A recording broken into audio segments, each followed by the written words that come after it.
It is my honor and privilege and joy to be here with you today. I've been waiting a long time to be in front of you and to actually be able to interact face to face. I've been on a lot of Zoom calls, but I haven't gotten to meet a lot of people face to face yet, and so I'm looking forward to that. And I am very honored that you choose me to do this keynote talk. And it was interesting for me to hear that Dr. Parker was an anatomist, the department chair of anatomy. My first experience in virology was in an anatomy lab, Dr. Chapman's anatomy lab at University of Kansas, where I got to do about a 9-month rotation doing a virology project. And that was the beginning of my life in virology. I have a few disclosures. I'm an inventor on vaccines and antibodies for a number of viral diseases, and now, since I left the government, I'm on advisory boards and consulting for some pharmaceutical companies. I started at University of Kansas and then went to Vanderbilt, but I'm going to tell you a story about what happened during our time at the Vaccine Research Center in Bethesda. It was started around the year 2000. It was initiated by a meeting Dr. Fauci had with Bill Clinton in the Oval Office. And in 1997, on May 18th at the Morgan State commencement, President Clinton announced that this new place would be built focused on developing an HIV vaccine. And so this basic research unit, this basic research building 40 on the NIH campus was built, but it was more than just basic research, because it also included the capacity for project development, process development, pilot plant manufacturing, a clinic, and also a laboratory to focus on clinical samples.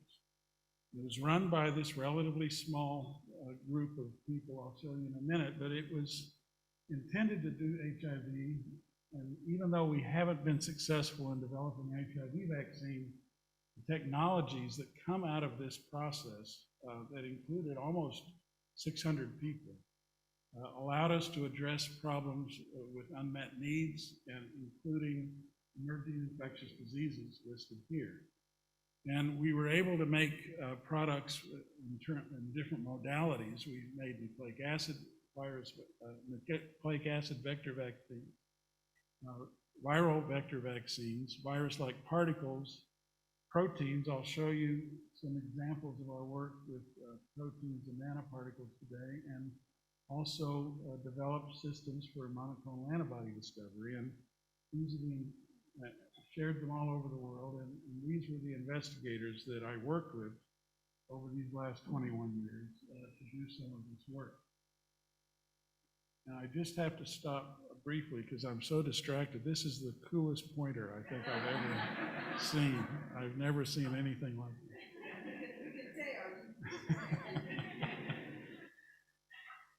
So we're faced with an ongoing parade of emerging infectious diseases that is not going to stop. There were comments made back in the late 60s that the era of infectious diseases was over. It was a time when antibiotics were working for almost everything. It was a time before antibiotic resistance really had become a thing. It was a time when vaccines were being rapidly made. Just all you had to do is find the virus, kill the virus, inject the virus, and you had a vaccine.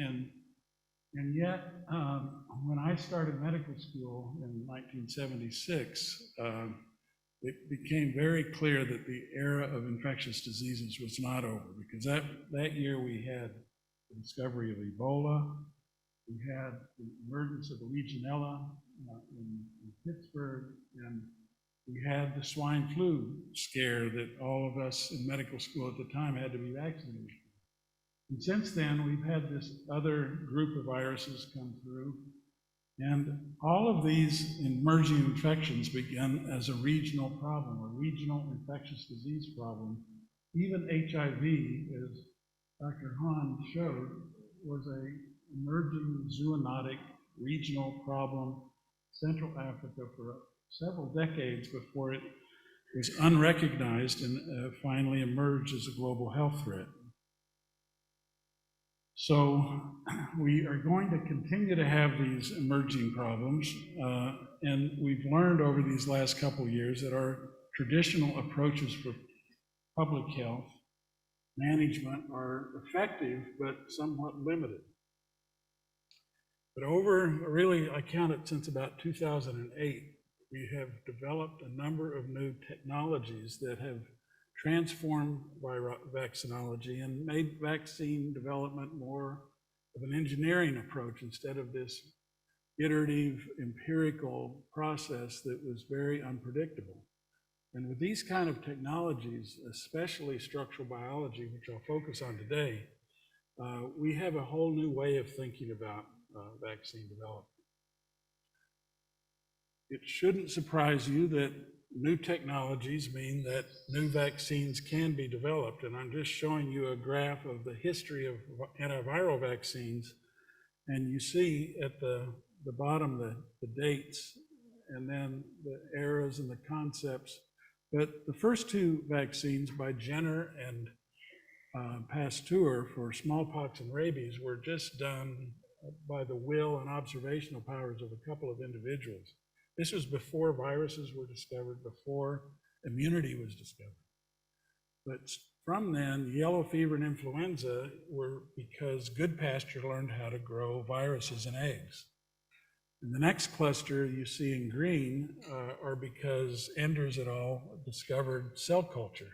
That allowed you to grow virus to high titer and make live attenuated or whole inactivated viral vaccines.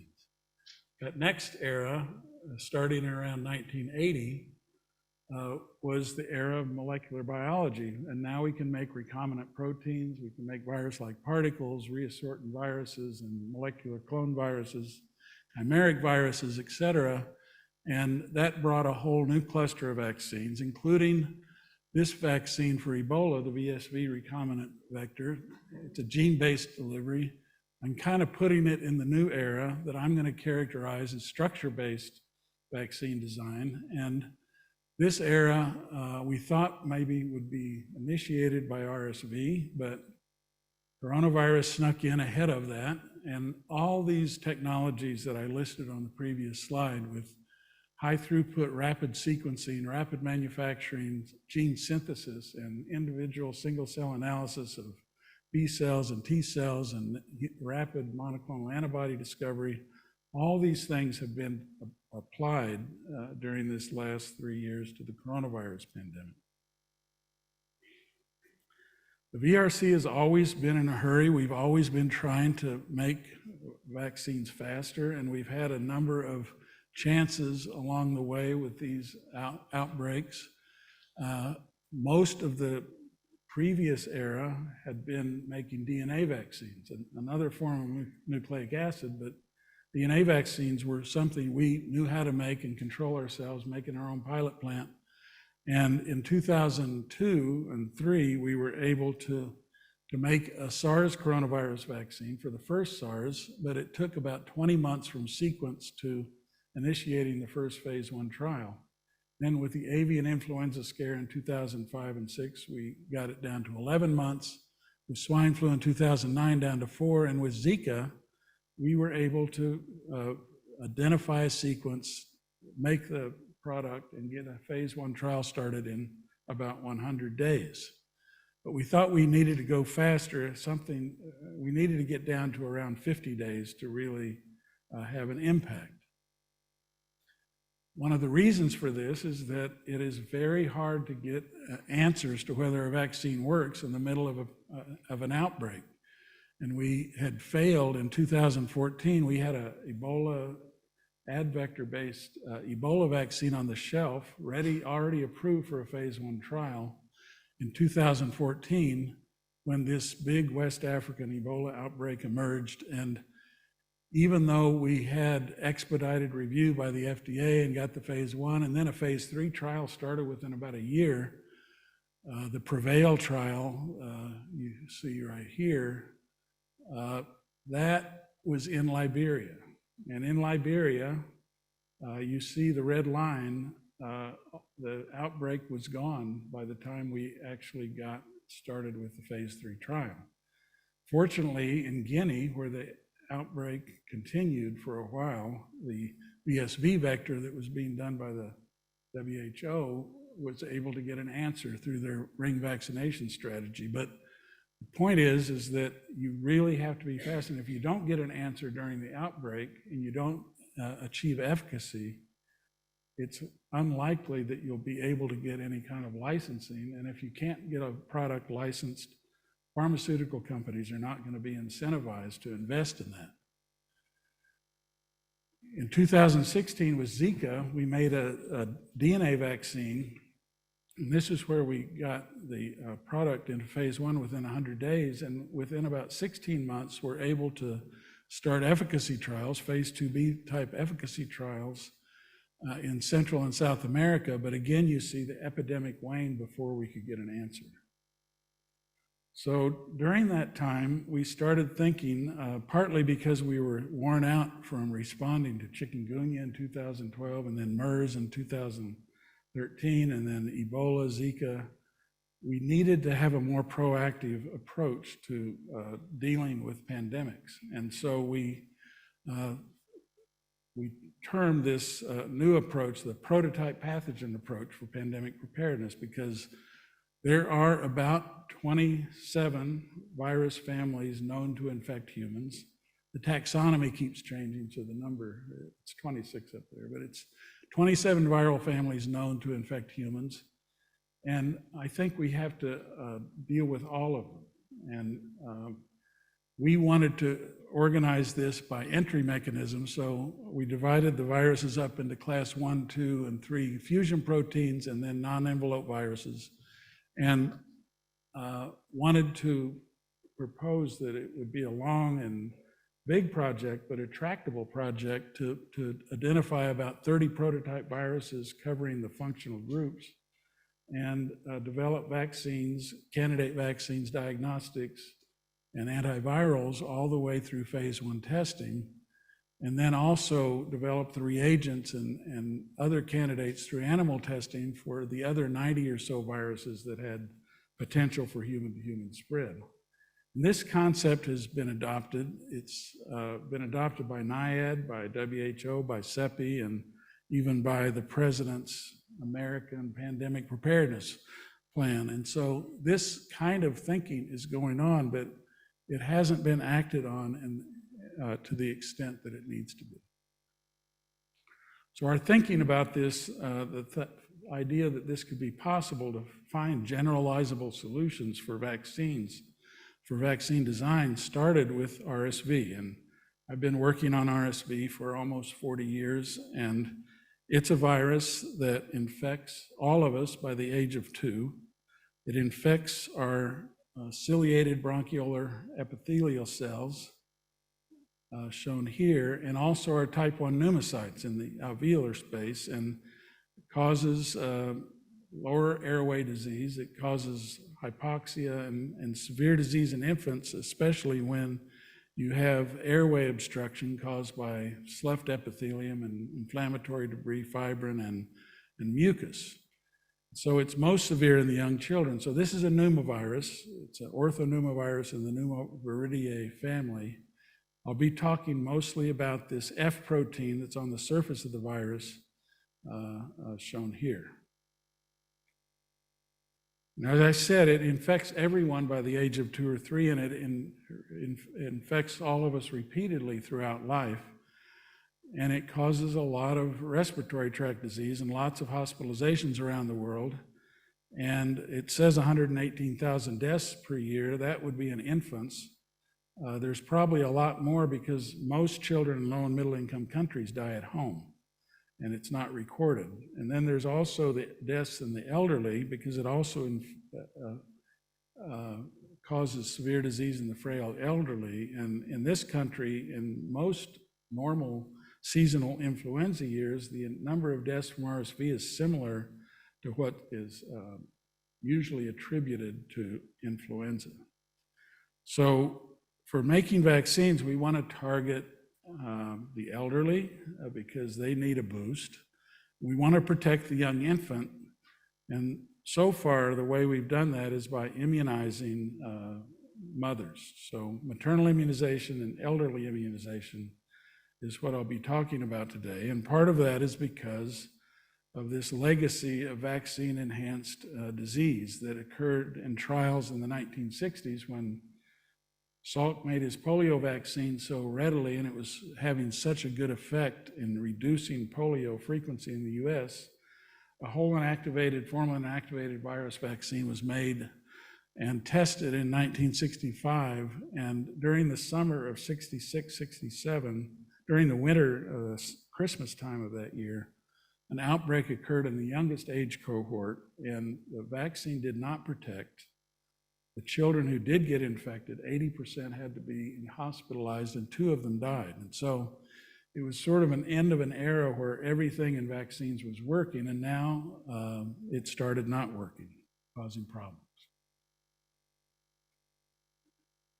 So I spent the first 20 years of my career working on T-cell biology and pathogenesis and trying to understand the vaccine-enhanced disease. But after I got to NIH and had this multidisciplinary team around me, I was able to do other things. And as HIV pushed the field to know more, I was able to collaborate with Jason McClellan, who was a fellow in Peter Kwong's lab at the time.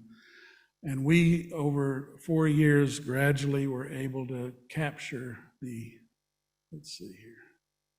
capture this pre-fusion conformation of the F-glycoprotein that is sitting on the RSV membrane. And I'll show you how this works in a minute, but this molecule had never been seen in this particular conformation.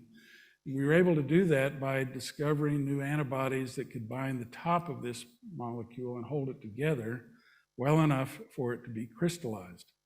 And so you can see that this pre-fusion form is very different than the post-fusion form shown here, even though some of the surfaces are conserved.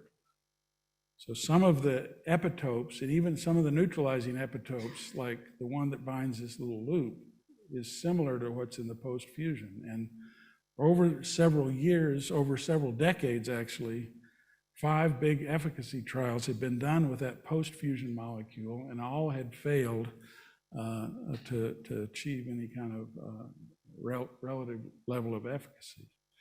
So finding this new structure solved a lot of old problems in RSV. It showed why there was a short and a long form of the virus protein on the virus surface that conforms perfectly to these 2 new conformations. It also allowed us to map the epitopes and the antibody binding sites on the RSV protein. And one of the reasons the post-fusion was used for so long is because you see that there are antibody binding sites that can neutralize the virus. It's just that these 2 on top, the apex, the red and the orange that we call site 0 and site 5, have much greater neutralizing capacity than the ones that bind the other sites. It also may have explained part of the problem in the RSV vaccine-enhanced disease, because the way that vaccine was made is by incubating it at 37 degrees for 72 hours to kill the virus. And the question is, why did the virus die? And what we think is that using an antibody that's on both the pre and the post-fusion form, molnupiravir, you can show the F protein was still on the virus, but using these other antibodies that are specific and exclusively binding the pre-fusion form, you can show that all the pre-fusion F is flipped into the post-fusion shape. And so this vaccine that was given in the 60s was basically a post-fusion F antigen. And that will induce a lot of antibody and not very much neutralizing activity, and result, as has been shown in some previous studies, immune complex deposition in the small airways, complement activation, and destruction of that tissue in the small airways. So identifying this structure also revealed this site of neutralization vulnerability, shown in red here, that does not exist on the rearranged molecule. And in efficacy trials, you could only show a boost of 2 to 3-fold in neutralizing activity. But if you can stabilize this protein in its pre-fusion shape, and with the trimerization domain at the C-terminus and these internal disulfide and cavity filling mutations, you now have a vaccine antigen that can boost neutralizing activity by upwards of 16-fold. And now it can really be a vaccine. And just to make sure you get this, sorry, Dr. Kittles, you won't be able to see it, but this movie in the bottom left-hand corner shows you the dramatic rearrangement these proteins make. And it's hard to visualize unless you see a movie, but these proteins exist on the virus in order to, the top unfolds, it inserts into the host cell membrane, the heptad repeats pull the ends together, making a virus, a fusion pore in the membranes between the virus, the host. That allows the viral nucleocapsid to get up into the host cell and start virus replication. So if you attack the final rearranged product, you're attacking the thing that's non-functional. If you attack that form instead of this new form, you're not attacking the functional protein, and it makes it obvious why this wouldn't be as effective. And just to make it even more clear, we isolated hundreds of antibodies from both babies and adults, and then characterized them and showed that these sites on the top of the pre-fusion molecule comprise over half, almost 60% of the antibodies that have the highest level potency. And so if you don't have that surface in your vaccine, you're not going to make the best types of antibodies. And so antibodies that are pre-F specific are about 10 to 100 times more potent than antibodies that combine both the pre and the post-fusion form. So the F is a class 1 fusion protein. These are proteins on many of the envelope viruses that we know and care about, like paramyxoviruses. It's very similar to the paramyxovirus F protein, and it's homologous with sort of different domains. These class 1 fusion proteins on influenza and HIV, Lassa, and Ebola have these capping domains which have to come off in order for this fusion machinery to work. But the fusion machinery all works in about the same way. And coronaviruses have the cap, and they also have this intervening segment that requires 2 cleavage sites. And so coronaviruses are the largest class 1 fusion protein known, and also the most complex, but they're all similar, and you can learn across viral families by studying each one.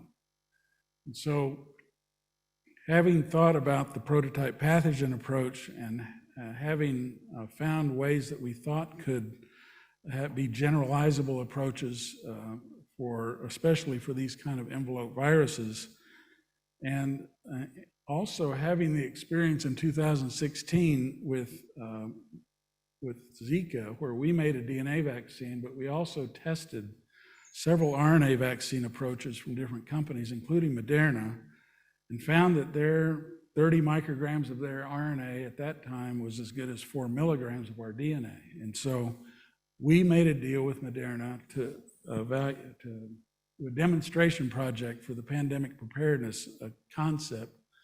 And we were going to work with the paramyxovirus and coronavirus families using Nipah as the prototype for paramyxoviruses and MERS coronavirus as the prototype for coronaviruses. And for paramyxoviruses, you don't really know ahead of time if the F or the attachment protein is going to be the best target. So we made constructs that included both the pre-F form, showing that this pre-F stabilized form for Nipah or measles or mumps was better than the post-F form, and then connected it to the attachment proteins on the other end. And so now the vaccine molecule looks like this with both F and the attachment proteins together. We also worked with Jason McClellan, who left the NIH to go to Dartmouth to start his new faculty position, and we were looking for ways to extend our findings with RSV. We wanted to work with another envelope virus, and we chose coronavirus because there were no structures at the time. And it took us a few years, but by 2016, we were able to solve the structure of this endogenous or endemic coronavirus, HKU1. This was the first human spike protein of a coronavirus. And then over the next year, we're able to show that just making a few substitutions in amino acids at the top of the central helix with prolines would prevent that spring mechanism from triggering and keep the protein relatively stable. But more importantly, especially for gene-based vaccine approaches, if you see here, the MERS spike protein was expressed at about 50 times the level as the wild type if you just put those two simple substitutions in. So if you can transduce a cell and get 50 times more protein, you're essentially increasing the vaccine dose without any other additional cost. And so we made this deal with Moderna. We were going to design the vaccine antigens. They were going to help us rapidly make mRNA. We chose RNA because it was like DNA. It had a lot of advantages of authentic antigen presentation. It induces both antibody and CD8 T cell responses because the protein is made inside the cytoplasm. Unlike DNA, it only has to get into the cytoplasm. This is probably the reason it's much more potent, because it doesn't have to get all the way into the nucleus. There's no anti-vector immunity like there is for advectors or poxvirus vectors, and we'll get to this at the end, but it also can be made by chemical synthesis. You don't need a whole campus full of bioreactors to actually make a vaccine. And so we were moving along. We had this data on mRNA. Dr. Fauci had signed off on this idea of the prototype pathogen approach and the Moderna formal research collaboration agreement, and he gave us a little extra money to do the NEPA project. By 2019, we had already proven that the NEPA antigen and the MERS spike antigen as a protein or a mRNA could protect against lethal challenge in animal models. And we'd already decided to pull the trigger, and we were going to do in first quarter of 2020 a demonstration project with the mRNA for NEPA. And we'd already made that agreement with Moderna. We'd already inspected their facility as due diligence to make sure we thought they could do it the right way. And then at the end of 2019, we heard about this new virus. It also infects the lower airway and infects the ciliated cells. You see here, virus coming out in big strands of mucus in a ciliated bronchiolar epithelial cell. Those viruses are small, spherical objects with these big knobs on it, you see, a little smaller than the size of a cilia. And if you zoom in, you can see those knobs are the spike protein. That is the major surface feature of the virus, so it makes sense that the spike protein is the major target for immunity and for vaccine antibody induction. So because of this earlier work on coronaviruses that we had been doing for 8 years and done with academic collaborators, both Jason McClellan for structure, but also Mark Dennison at Vanderbilt for antibody escape mutations, and Ralph Barrick for his animal models at UNC. And we were mapping epitopes. This was Dr. Corbett's project, and she had worked in my lab. Dr. Kazmiki Corbett worked in my lab since she was in high school, on and off for about 4 years before she went to graduate school at UNC. And then in 2014 came back and wanted to work on these virus projects. She worked on influenza and RSV, but decided eventually to focus on coronavirus. And she was coordinating a lot of the work we did with these other academic groups, and also the work we did with Moderna. And so we were in that position when this outbreak occurred. We found out that on the 6th of January, it's probably a beta coronavirus. And when we got the sequences on the 10th, we ordered the reagents to start making protein that could allow us to solve the structure of the new spike. We made immune assays, both ELISA and neutralizing antibody assays, immunized mice. Moderna got us back because of the agreement we made here with Stefan Boncel, the mRNA in about 24 days, and we had immunogenicity data in mice by day 42 and started a phase 1 trial within about 65 days. And then we're in phase 3 by about 6 months. Now, the great thing about these new technologies is that it not only gives you what you need to make preventive vaccines, but because we'd been working with AbCellera, a company in Vancouver, to sort B cells and look for antibodies that were cross-reactive to other coronaviruses, as soon as we sent them some convalescent PBMCs from a survivor and also a new probe based on the spike protein, they sent us back hundreds of sequences for antibody genes that they thought would be specific for the coronavirus. And we made those antibodies, tested them, selected some with potent neutralization, and with Lilly's help, those antibodies, our 555 antibody became bamlanivimab, and our 1404 antibody became bebtelovimab. And this was really like a side project because those were reagents that spun off the overall vaccine development efforts. So we were in this position because we were at the VRC with lots of resources and experience with vaccine development. We knew something about safety and being able to design respiratory virus vaccines rapidly, but keeping them safe. And we'd had this experience responding to prior public health emergencies of international concern.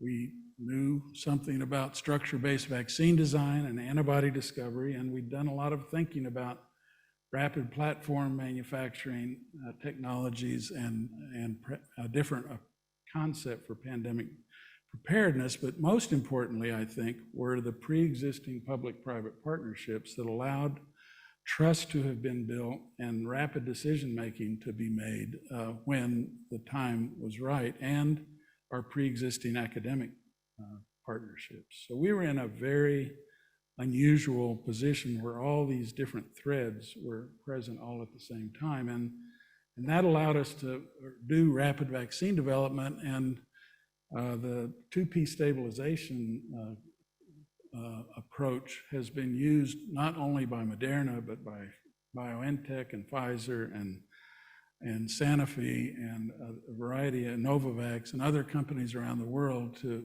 make this a better spike vaccine antigen. And so people have been concerned. It's one of the main reasons for vaccine hesitancy, that they thought everything went too fast and that it was a one-year project, and it shouldn't have been a one-year project.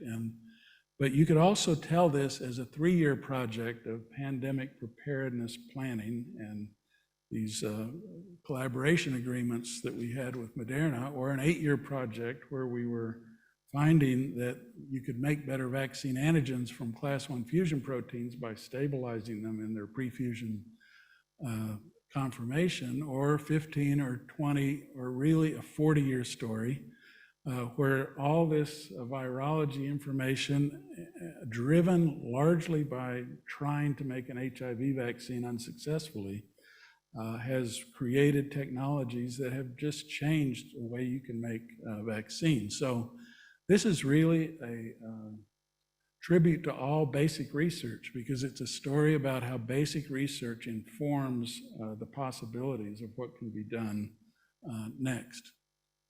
And I want to tell this brief story because it's actually a 60-year story, because if you go back to Dr. C.V. Ramachandran in India, who was just studying the structure of peptide bonds and amino acids, he's the one who figured out that proline would interrupt an alpha helical loop. So the work on proline, knowing that it could block the stacking of these alpha helices into the heptad repeat, and that's the approach we used for this virus, at least, to stabilize the protein. So this work all builds on itself over a very long period of time. And so I think all of us actually should be happy that we've all contributed to this story.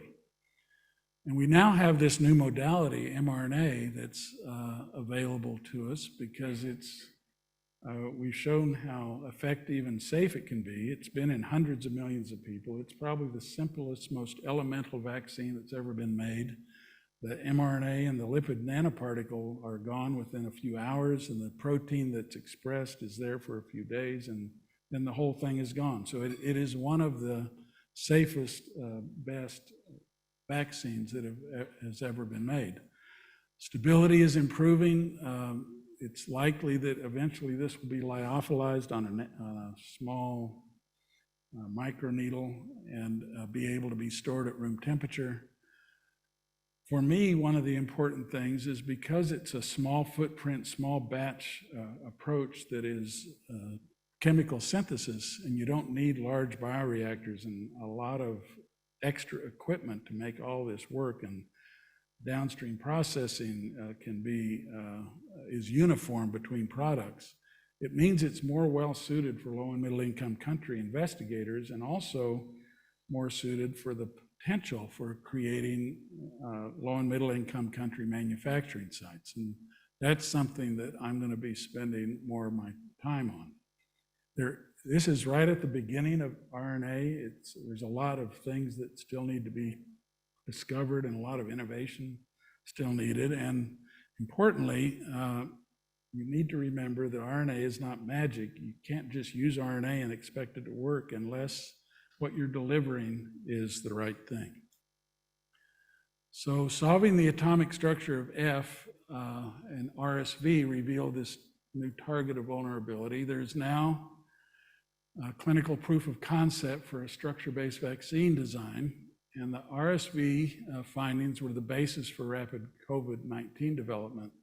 And we think that stabilizing class 1 fusion proteins in this pre-fusion form is a generalizable approach that gives us a way of thinking about a prototype pathogen approach for pandemic preparedness. We're in this new era where all sorts of things are possible. That's why I want to be in front of 30-year-old people, because what you're going to see over the next 30 years is going to be amazing, because you have all access to all these new things. And I can't really imagine what you're going to see by the end of your career. And I think focusing on precision and speed solves a lot of problems, especially for pandemic response. So atomic level precision in antigen design, but then rapid and simple manufacturing with things like RNA. I think one of the lessons is that we need to keep investing in basic research. We still have a long way to go. There's still viral families like HIV and hepatitis C, and really even for better influenza vaccines, where we need breakthroughs in immunology to understand how to avoid immunodominant regions and accommodate massive antigenic variation.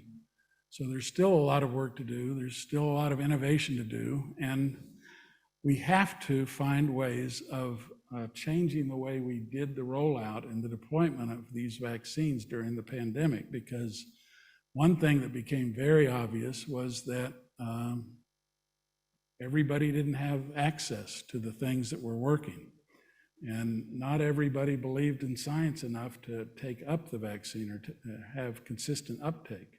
And so we need to do a lot of work, because if we don't solve regional problems before they become global problems, we are going to continue to face this parade of emerging infections. And it's in the best interest of high-income countries to facilitate low-income country research and maybe even manufacturing to solve things like Rift Valley fever in Kenya or Lassa fever in Nigeria, or myorovirus in Mexico.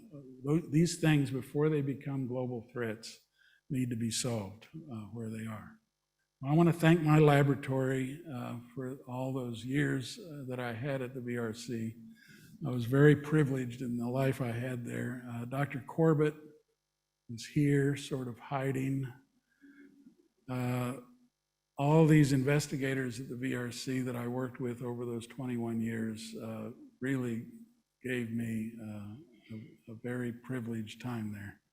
And I also want to thank Jason McClellan, who I've worked with. He's now at UT Austin. I've worked with him for 15 years on the structure-based vaccine approaches and all the other academic and industry and government collaborators that I've had along the way. And before I end, I just want to acknowledge how important it is, at least for people at my age of career, is the only thing that really matters now is that young people get a good start and know what to do next to take the next steps in all this work that we've been doing collectively over the years. And so Jason McClellan and Kismikia are two of the students that I'll always remember and who are now, Jason's a professor at UT Austin, and Dr. Corbett has just become an assistant professor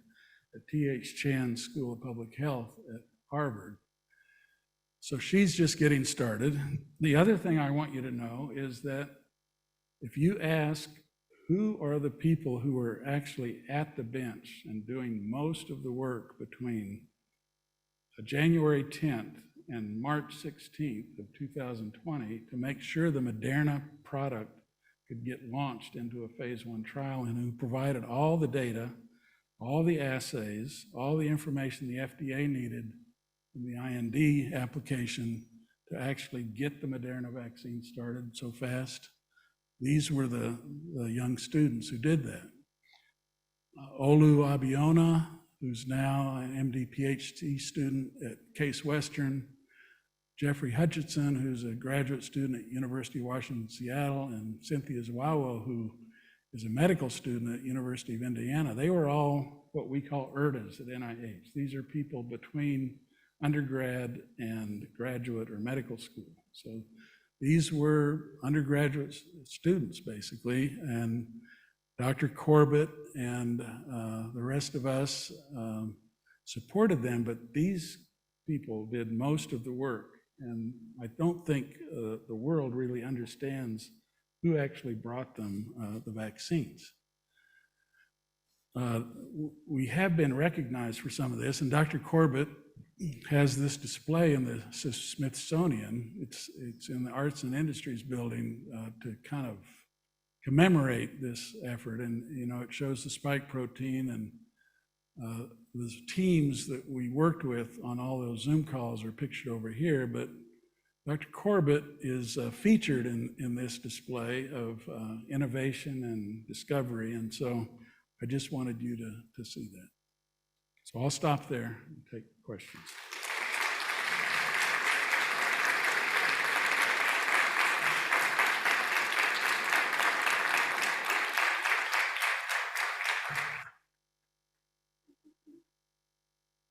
We'll be able to take some questions.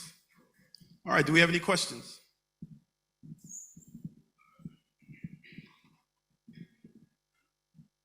Just wondering why HIV failed,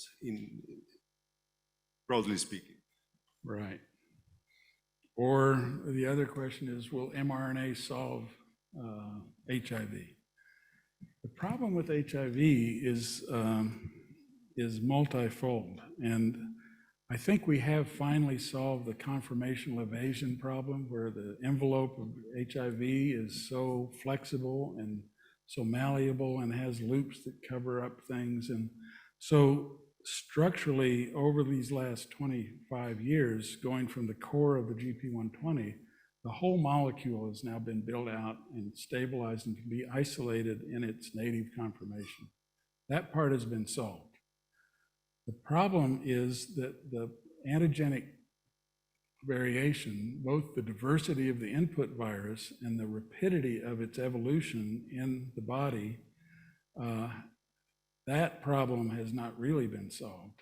And the glycosylation on top of the GP120 is so dense, the glycan shield is so dense that you have to make an antibody that comes in just at the right angle, just with the right chemistry at the tip of its CDR3 loop, with just the right length of the CDR3 loop. And those antibodies are generated after a couple of years of HIV infection. They're rare, and it's been very hard to induce them with a vaccine. So you can induce antibodies that will kill a virus that's been deglycosylated around the CD4 binding site. It's easy, but to get through that glycan shield and elicit, this is one of the big things in immunology that has to be done, is you have to figure out how to elicit just the right B cell with just the right phenotype to hit just the right spot. And that is a problem that people in this room are going to have to figure out. And not to mention the fact that it infects the cell that initiates most of our immune responses. So it's infecting the CD4 T cell, and it integrates. And so within days after infection, it's integrated, and it can be silent there and can't be eradicated or recognized by the immune system. So if you do have a vaccinated person who gets HIV infected, the immune responses that exist there have to clear it within just a few days to avoid that latency or integration problem. And all of those things make HIV still the most difficult thing. That's why I keep saying we can't stop working on HIV vaccine, because if we figure that out, we'll have solved all other virus vaccine problems. We'll know how to do everything. So it's a long way. Is there any chance or hope that same technology could be used to target self-antigens like inflammatory cytokines or LDL, cholesterol? Well, RNA is going to open up a lot of new possibilities. And the great thing about RNA is that it's so fast, and you can make changes and try so many things. We call it a rapid design cycle. You can just keep going round and round until you get it the way you want it. And so having mRNA as a technology to explore things like that, whether you end up using RNA as a therapeutic or just as a way of exploring what to do, I think those kind of things are going to help. And I think if we really figure out solutions for all these 30 virus families, that something in there is also going to inform our immunology for cancer and autoimmunity and other things that are still problematic. So that's why I think it's still important to do broad investment in basic research, because you don't really know where the solution is going to come from. Based on your slides, I saw that you mentioned a lot of vector-borne diseases like yellow fever, dengue. Is there any way we could use the same approach of RNA to solve this global disease that really have impact in West Africa and South America? Right. So Zika, which is a flavivirus like dengue or West Nile, if you express that and make a subviral particle with RNA, it is a very effective vaccine. So we actually have something that could be a Zika vaccine, but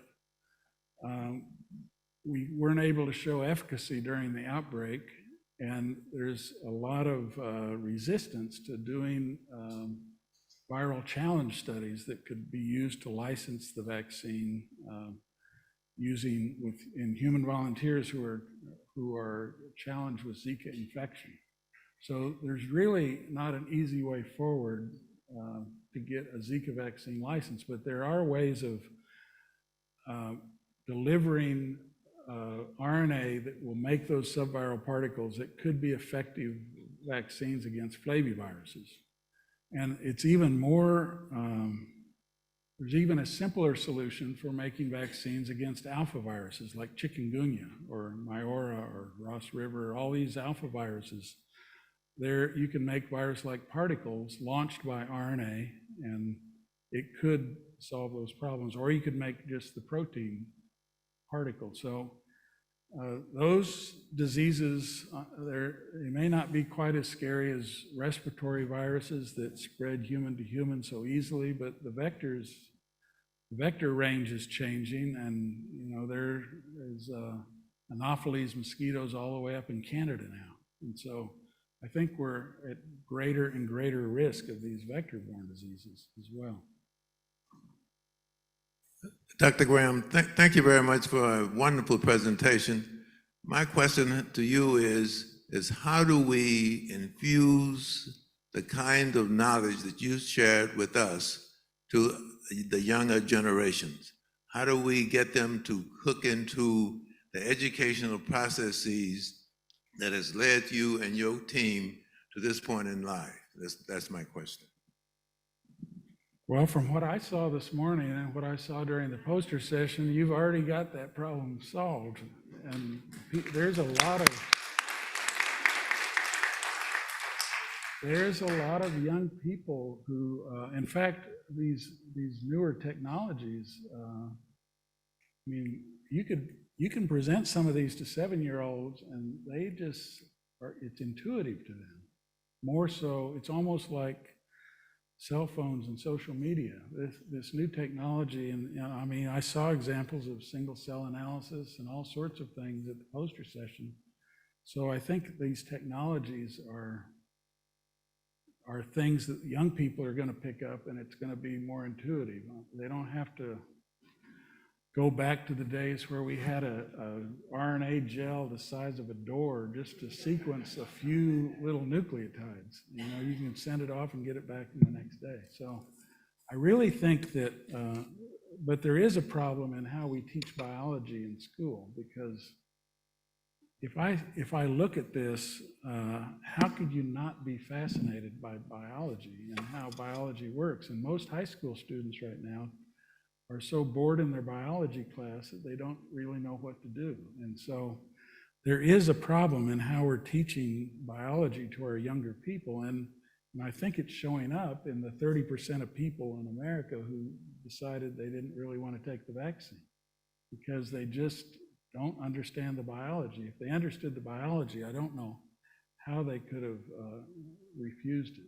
So there is a lot of work to do. And so the program here at Morehouse with the Tuskegee Air School group, airman group, that in elementary school students, I mean, this is where I think a lot of the work needs to be done, because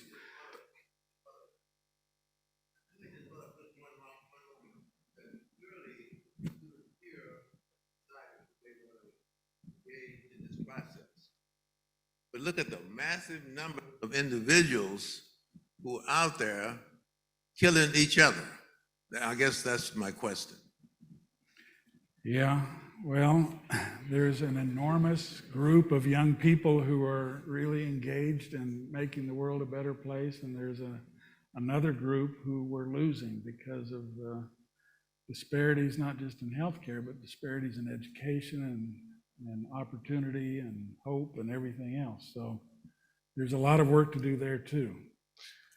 One of my hopes is that we've just lived through this once in a lifetime, hopefully, pandemic, and our 7 and 8-year-old children or 12 and 13-year-old children have all been home trying to figure out how life is going to work for them and not knowing what's going to happen next. And I think there has to be tens of millions of those students who want to become viral immunologists because they want to do it better the next time around. And so I think we want to be able to capture those young people into biology and medicine, and there has to be a lot of motivated young people out there who want to see this done in a better way or want to learn something more about it. And so to me, there's a big opportunity right now as we're transitioning back into more normal life after this pandemic and coming back together to do things in a different way or a better way. And I hope part of that is by engaging our younger people into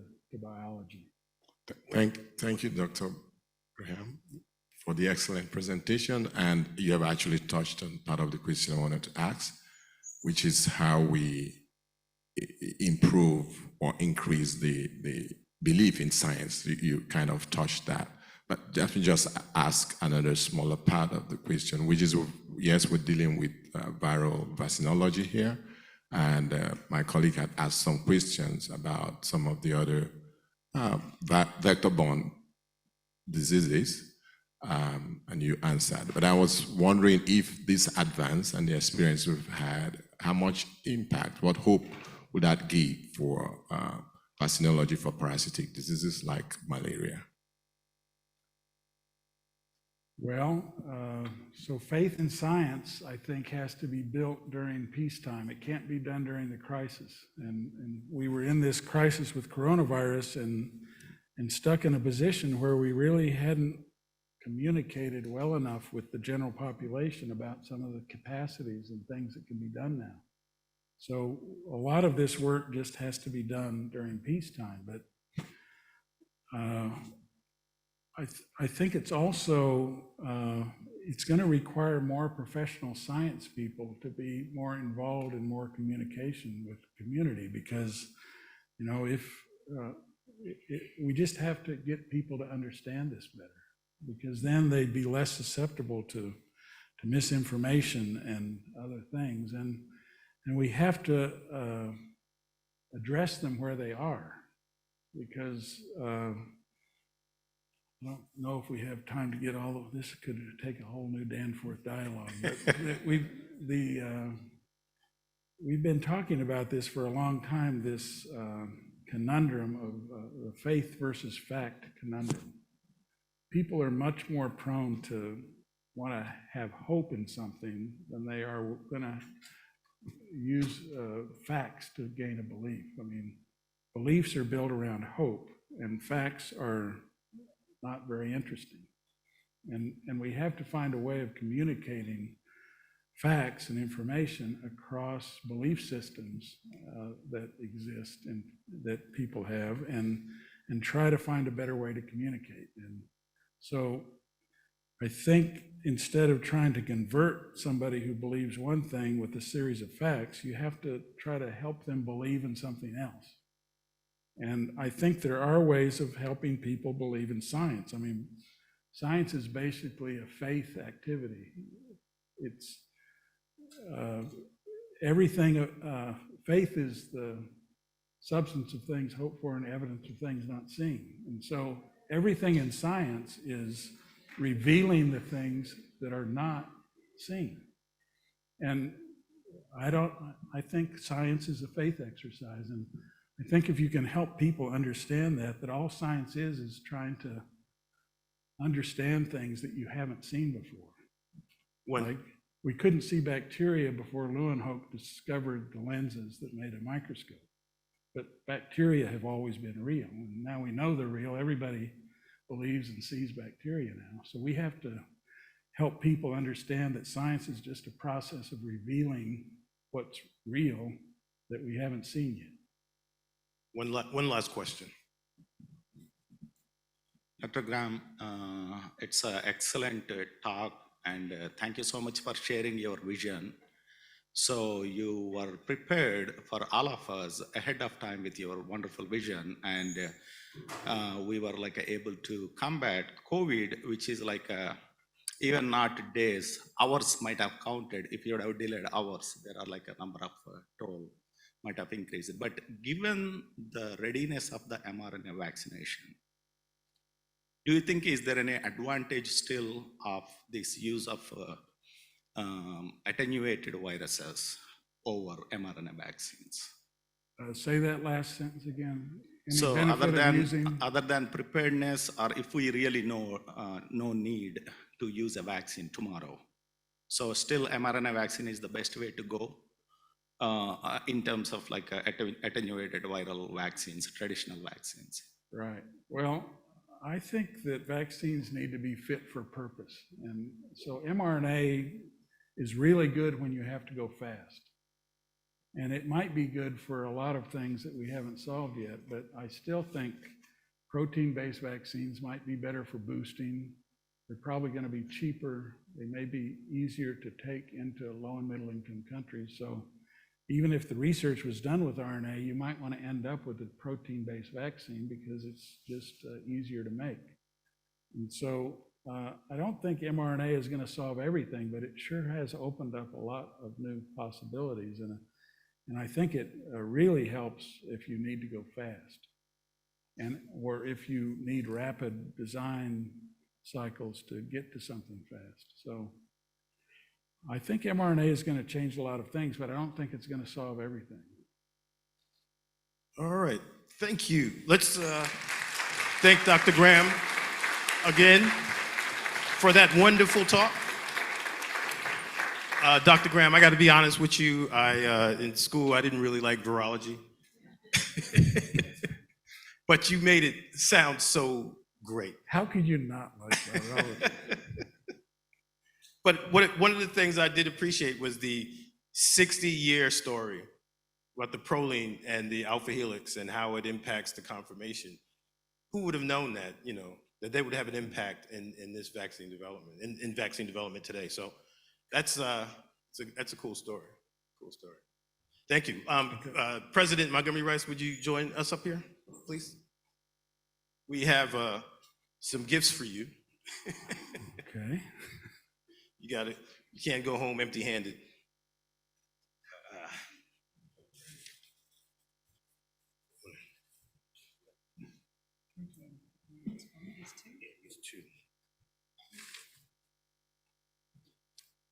So the first gift is this swag bag.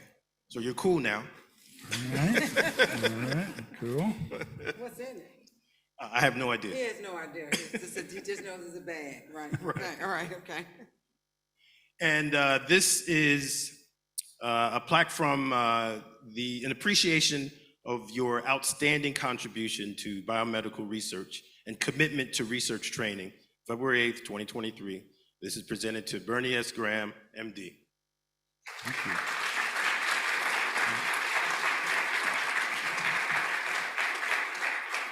And as you know, we also tie our Curtis L. Parker Student Research Symposium also for tying it with our Omega Alpha visiting professor, and I hope you enjoyed that time also. So this is a plaque in recognition of that. Thank you. Wow, thank you. All right. Okay, now I know somebody wants to take a picture. Who wants to take a picture? I know somebody wants to take a picture. Come take a picture. Yeah, you have to take a picture. Dr. Kittle's coming? Right, thank you. Marcom must be on vacation, okay.